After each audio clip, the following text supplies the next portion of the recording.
Hello বন্ধুরা, princess ডায়নার স্টোরিটা তো আশা করি তোমরা সবাই জানো।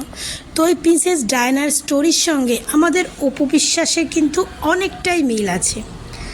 তো প্রিন্সেস ডায়নার হাজব্যান্ড প্রিন্স চার্লস সেদিন তার পরকীয়ার কথা স্বীকার করে ডায়নার কাছে। ডায়না সেদিন এই কথাটা শোনার পর ব্ল্যাক একটা গাউন পরে লন্ডনের একটা প্রোগ্রামে যায়।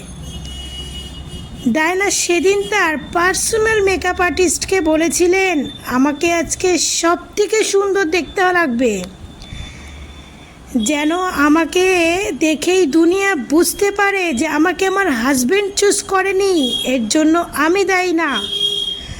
আমি যাকে ভালোবাসি সে ছাড়া পুরো বিশ্ব আমাকে ভালোবেসেছিল। আমি সবচেয়ে বেস্ট, এর জন্য সে নিজেই দায়ী, কারণ সে আমার মতো সবচেয়ে সুন্দর মেয়েকে ছেড়ে অন্য মেয়ে পরকীয়ায় আসক্ত। এবং সেই পার্টিতে ডায়নার রূপের ঝলকেই চারপাশ পুরো আলোকিত হয়েছিল। স্টোরিটা কিন্তু আমাদের অপু বিশ্বাসের সঙ্গে অনেকটাই মিল আছে।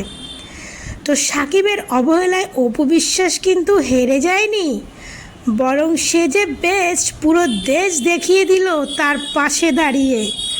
তো অপু বিশ্বাস যে বেস্ট পুরো বাংলাদেশ বুঝিয়ে দিল সাকিব খানকে, ঠিক আছে, পুরো বাংলাদেশ।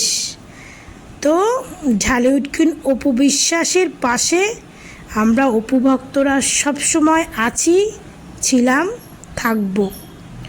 সাকিব যতই অবহেলা করুক, অপু বিশ্বাস প্রিন্সেস ডায়নার মতোই আলোকিত।